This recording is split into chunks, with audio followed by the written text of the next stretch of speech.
Bonjour à tous et bienvenue.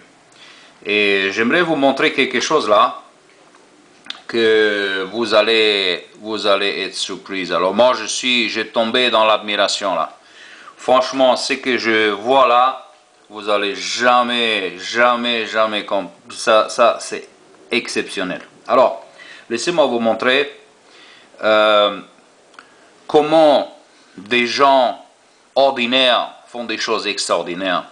Et des gens normaux, ordinaires comme ça, ils valent plus que ces ordures de collège central. Regardez-moi ça. J'ai reçu un message d'un monsieur, il s'appelle Samuel Jens Joseph. Et il commence, il dit, ah, ça c'est un point marquant que tu as souligné, Ludovic, chapeau de. Bon, ici c'est pas des mots que je veux parler, je veux parler de lui. Cet homme-là qui dit c'est un point marquant. Donc voilà, un homme déjà qui reconnaît ces choses marquantes. Donc en fait, moi je parlais ici de Jean 8, 1 à 11, qu'on parle ici de l'excommunication. Donc l'excommunication qui n'existe pas. Donc voilà, juste pour que vous sachiez de quoi il s'agit là, de l'excommunication. Hein? Donc il y a des gens qui reconnaissent cette chose marquante, donc c'est formidable. Alors Samuel Jens Joseph semble exceptionnel. Puis, j'ai un autre message, Gélo de guerre. Alors, je pense que c'est un garçon. Je ne sais pas, Gélo, c'est garçon, fille, mais je pense que c'est un garçon. Alors, il dit, ces magnifiques versets de Jean 8 sont à mettre en parallèle avec 1 Corinthiens 5, 13. Ôtez les méchants du milieu de vous, apparaît alors une contradiction entre ce que Jésus fait et ce que dit l'apôtre Paul, si bien qu'il faut se demander si les apôtres de Paul n'auraient pas un sens plus profond qu'il n'y paraît. À y regarder le plus près des méchants, c'est soi-même, ces versets sont invités à reconnaître dans notre cœur, nous pousser à expulser les autres fautes, etc., etc. Donc, moi ici, je veux dire quelque chose que, voilà, donc on met en parallèle le Jean 8, du 1 à 8, du 1 à 11, pardon, et le Corinthiens 1, 5, 13. Voilà, maintenant, bon, Gélo des guerres, bon, c'est peut-être, il a fait parallèle du texte, mais la grande réponse ici, c'est exceptionnel. Alors, je ne sais pas c'est qui, c'est Pauline Martin, je suppose que c'est une fille, et qu'est-ce qu'il dit? Voilà. C'est là que je vais vous attirer votre attention. Il dit, parce que ici Gélo de guerre, il parle de Jean 8, 1 à 11 et 1 Corinthiens 5, 13. Il dit, les deux textes ne parlent pas de même chose. L'excommunication, c'est un remède spirituel inventé par des catholiques, contesté par les témoins de Jéhovah, puis abandonné par les catholiques et réintroduit par les témoins de Jéhovah. 1 Corinthiens 5, 13, les livres saints disent, chasse l'homme mauvais du milieu de vous. Le 1er Corinthiens 5, 13, citait le livre saint de Deutéronome 13, 5, 17, 7 et 24, 4. Merveilleuse intelligence. Moi je vous dis que tout ce qu'on trouve ici, cette intelligence et cette compréhension biblique, ce n'est même pas les collèges centrales de Jéhovah qui comprennent ça. Parce qu'enfin, il y a quelqu'un qui comprend ici qu'est-ce que c'est. Et c'est merveilleuse explication, comme il dit, l'excommunication, c'est un remède spirituel inventé par les catholiques et contesté par les témoins de Jéhovah, comme j'ai fait l'autre excommunication. Donc était contesté toujours par les témoins de Jéhovah pour gagner les membres, pour se faire des membres dans leur organisation. Puis les catholiques, ils ont compris le texte, ils ont compris qu'est-ce que signifie le Corinthiens 5, 12, 13 quand il dit « ôtez les méchants du milieu de vous ». Parce que le 1 Corinthiens 5, 12 et 13, laissez-nous voir. Si on va dans 1 Corinthiens 5, et 13, qu'est-ce qu'il dit là?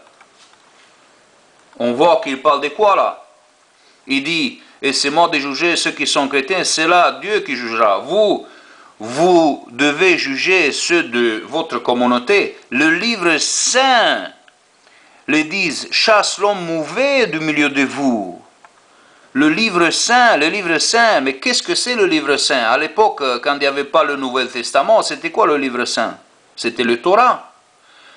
Et c'est vrai que toutes ces écritures qu'on voit ici, comme elle a dit cette sœur-là, ou une fille, je ne sais pas comment l'appeler, Pauline, il dit Deutéronome 13.5.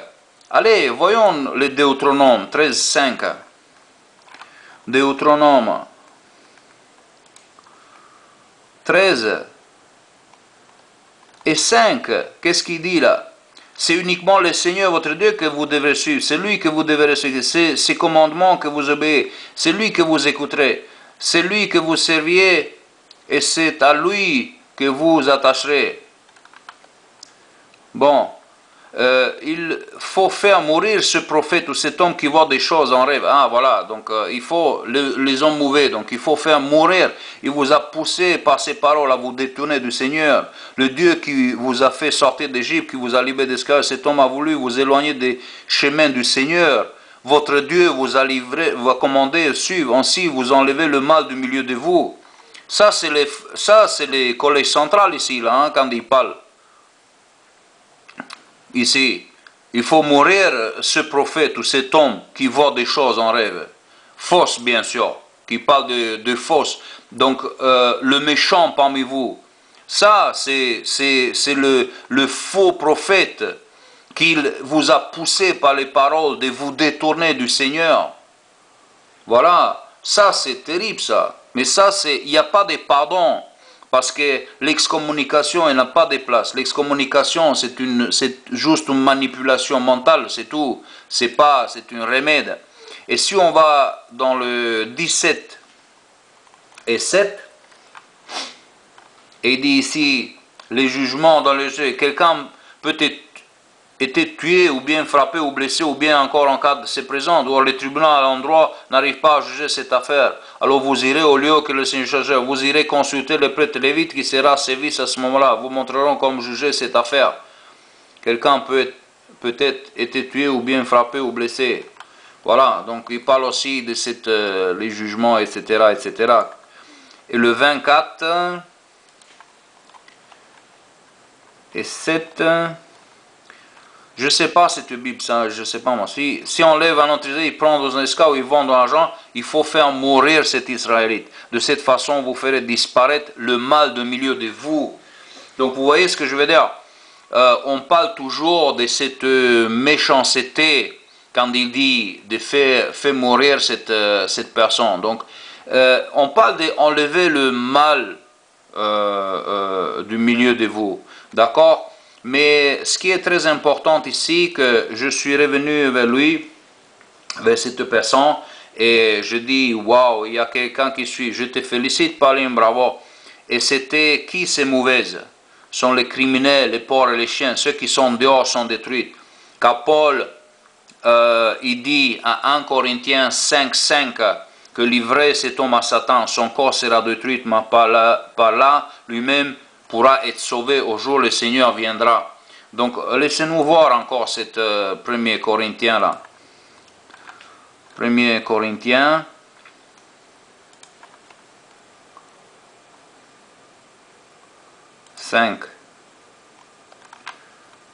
Et 5. Il dit encore, livrez cet homme à Satan, son corps sera détruit, mais par là lui-même pourra être sauvé le jour où le Seigneur viendra. Mais ce que je vais vous dire, c'est que, bien sûr que c'est une importance de comprendre qu'il y a des gens qu'on va les enlever du milieu de l'organisation, mais ces hommes-là sont des hommes qu'on ne pardonne plus, ces hommes-là qu'on a dégagés de l'organisation. Et souvent on voit chez les Juifs aussi qu'il y avait une ville qui était faite que pour les criminels, mais pas les criminels qu'ils ont fait avec préméditation. C'est des criminels qu'ils ont tués par exemple par erreur, ou leurs animaux, ils n'étaient pas encadrés, que le vache, je sais pas moi, il a tué un enfant, etc. On lui a donné des échappatoires. Donc en fait, ces hommes-là, c'était le mauvais, ils devaient se dégager, mais à plus jamais. Donc ils venaient plus jamais, ils retournaient plus jamais. Et ici, c'est de ça qu'il parle ici, Paul, qu'un tel homme, il faut livrer à Satan, parce que son corps sera détruit, mais par là, lui-même pourra être sauvé le jour où le Seigneur viendra. C'est de ça qu'on parle ici. Et c'est de ça que je parle.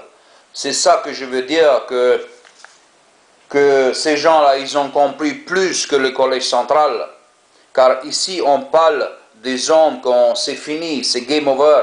Et quand aussi le Christ, il a sauvé cette femme dans Jean 8, où il a dit, allez, vas-y, ne le fais plus. Parce que, est-ce que vous allez considérer un frère ou une sœur qui fait une erreur dans sa vie et que vous le jetez dehors? Ça n'existe pas, ça. Ça n'existe pas, ça n'a jamais existé. Cette excommunication, ça n'existe pas. C'était, comme la sœur a dit, c'est que c'était un remède spirituel inventé par les catholiques. Puis, qu'est-ce qui s'est passé? Les témoins de Jéhovah, ils ont contesté. Après, les catholiques, ils ont compris. Ils ont enlevé parce qu'ils ont dit c'est n'importe quoi. Puis, les jéhovistes, ils l'ont adopté. Vous imaginez tout ça? C'est n'importe quoi, ça. Et voici, donc cet remède spirituel, ça n'existe pas. Bon, en tout cas, j'aimerais vous remercier parce que, en tout cas, Samuel Jens Joseph, Gélo Deguerre, Pauline Martine et même Joe Bros. C'est-à-dire, quelle merveilleuse intelligence ici. Franchement, moi je suis tombé j'admire cette intelligence que vous ramenez, car ça vaut plus, c'est plus en nourriture spirituelle ici, c'est que vous m'avez envoyé comme dans votre lettre que dans toutes les tours des gardes que j'ai étudiées pendant 30 ans. Ici, dans 3-4 mots, vous avez tout plus donné. Car si le monde, si le collège central il aurait compris ce que vous comprenez ici, il y a des centaines de vies, des milliers de vies, ils auraient été déjà épargnés. Donc voilà, je vous félicite et que Dieu vous bénisse, que c'est merveilleux cette intelligence. Franchement, chapeau, j'enlève tous les chapeaux. Et je vous donne la révérence, comme je dis dans la vidéo antérieure, vous méritez des révérences traduites du grec en worship, en hébreu 1:6. C'est qu'on donnait cette révérence à des gens très importants. Alors moi, je vous enlève le chapeau et je vous donne cette révérence. D'accord? Que Dieu vous bénisse. Amen. À bientôt.